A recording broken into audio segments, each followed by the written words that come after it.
السلام علیکم ورحمۃ اللہ۔ آج سورہ مبارکہ میں آپ کے ساتھ شیئر کرنے والی ہوں۔ اس سورہ کا نام ہے سورہ سجدہ۔ یہ سورہ مکی ہے، آیات اس کی 30 ہیں، رکوع اس کے 3 ہیں۔ چلیں سورہ مبارکہ کو شروع کرتے ہیں اور اس کے ترجمے سے مستفید ہوتے ہیں۔ بسم اللہ الرحمن الرحیم۔ اللہ کے نام سے شروع جو بڑا مہربان نہایت رحم والا ہے۔ الف لام میم۔ کتاب کا اتارنا بے شک پروردگار عالم کی طرف سے ہے۔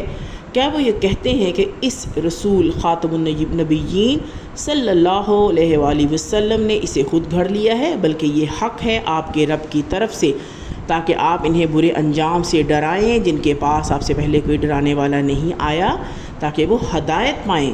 اللہ ہی ہے جس نے آسمانوں اور زمینوں کو پیدا فرمایا اور جو کچھ ان دونوں کے درمیان ہے 6 دنوں میں، پھر وہ عرش پر اپنی شان کے لائق جلوہ فرما ہوا۔ اس کے سوا نہ تمہارا کوئی کارساز ہے نہ کوئی سفارش کرنے والا، تو کیا تم سمجھتے نہیں ہو وہ آسمان سے لے کر زمین تک ہر کام کی تدبیر فرماتا ہے؟ پھر وہ معاملہ اس کی طرف ایسے دن میں اوپر جاتا ہے جس کی مقدار 1000 سال ہے، اس حساب سے جو تم گنتے ہو۔ یہی ہے اللہ جو پوشیدہ اور ظاہر کا جاننے والا، بہت غالب نہایت رحم فرمانے والا ہے۔ جس نے جو چیز بھی بنائی نہایت خوب بنائی، اور اس نے مٹی سے انسان کی پیدائش کا آغاز فرمایا، پھر اس کی نسل بنائی ایک حقیر پانی نطفے کا خلاصے سے، پھر اس کے اعضاء کو درست فرمایا اور اس میں اپنے روح میں سے پھونکا، اور تمہیں کان اور آنکھیں اور دل عطا فرمائے، مگر تم کم ہی شکر ادا کرتے ہو۔ اور وہ کہتے ہیں کیا جب ہم مٹی میں مل جائیں گے تو کیا ہم نئے سرے سے پیدا کیے جائیں گے؟ بلکہ یہ لوگ اپنے رب کی ملاقات کا انکار کرنے والے ہیں۔ آپ خاتم النبیین صلی اللہ علیہ وآلہ وسلم فرما دیجئے، موت کا فرشتہ تمہاری جان لیتا ہے جو تم پر مقرر کیا گیا ہے، پھر تم اپنے رب کی طرف واپس کیے جاؤ گے۔ اور اگر آپ دیکھیں تو عجب حال دیکھیں جب مجرم سر جھکائے کھڑے ہوں گے، اپنے رب کے سامنے عرض کریں گے، اے ہمارے رب، ہم نے سب کچھ دیکھ لیا اور ہم نے سن لیا، پھر ہمیں دنیا میں واپس بھیج دیجئے کہ ہم نیک عمل کر لیں، بے شک ہم یقین کرنے والے ہیں۔ اللہ فرمائے گا اگر ہم چاہتے تو ہم یقیناً دنیا ہی میں ہر شخص کو اس کی ہدایت عطا فرما دیتے، لیکن میری طرف سے یہ بات طے ہو چکی ہے کہ یقیناً میں جہنم کو ضرور بھروں گا تمام سرکش جنات اور انسانوں سب سے۔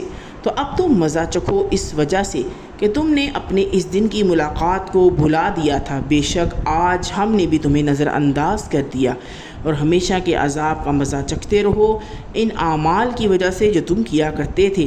بے شک ہماری آیات پر وہی لوگ ایمان لاتے ہیں کہ جب انہیں ان آیات سے نصیحت کی جاتی ہے تو سجدے میں گر پڑتے ہیں اور اپنے رب کی تعریف کے ساتھ تسبیح کرتے ہیں، اور وہ تکبر نہیں کرتے۔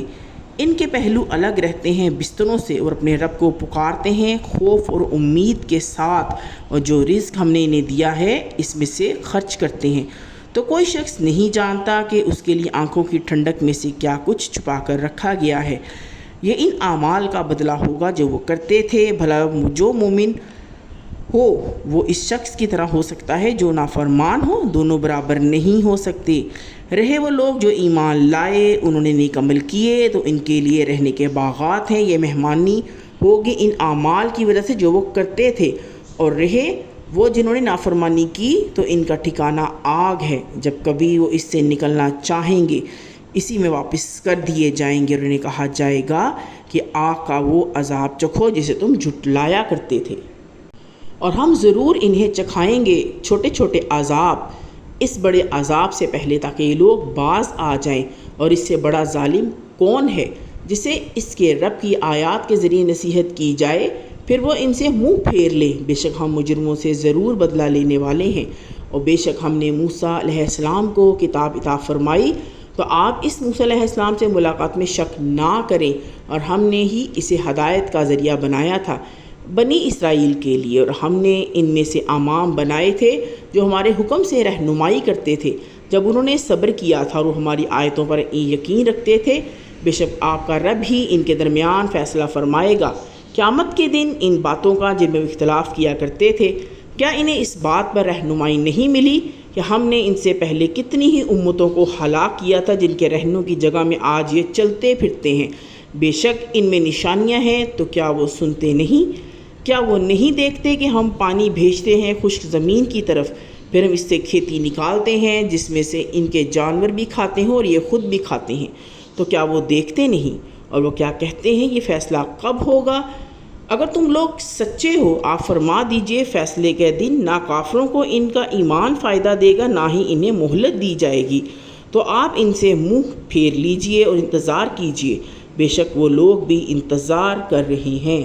مجھے امید ہے کہ آپ کو سورہ سجدہ کی جو ترجمہ ہے انشاءاللہ تعالی ضرور پسند آئے گا۔ مزید اسی طرح کی مفید ویڈیوز کے لیے میرے چینل کو لائک کریں، سبسکرائب کریں۔ السلام علیکم ورحمۃ اللہ۔